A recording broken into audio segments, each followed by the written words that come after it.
క్రూరమైన మృగాలు దానియేలు ముందు గొర్రెల్లాగా కూర్చున్నాయి. ఈరోజు మీ జీవితాల్లో అనేకమైన కష్టాలు నష్టాల గుండా వెళ్తున్నారు, అనేకమైన సమస్యల గుండా, వేదన బాధల గుండా వెళ్తున్నారు. కొంతమందికి దిక్కు తోచడం లేదు, ఏం చేయాలో అర్థం కావడం లేదు. మా జీవితాలు ఏ రీతిగా మారుతాయి, మా అంధకారం ఎలా తొలగిపోద్ది, మా జీవితంలో ముగింపు ఎలా ఉంటుంది, ప్రతిదానికి టెన్షన్ పడుతున్నారు.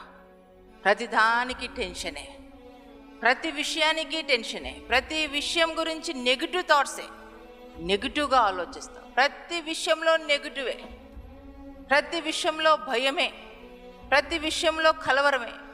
ఎందుకంటే నీ జీవితంలో దేవుణ్ణి నమ్మకపోవడం వల్ల, దేవుని పాదాలు ఆశ్రయించకపోవడం వల్ల ఈ కలవరము, ఈ టెన్షన్, ఈ భయంకరమైనటువంటి భయము.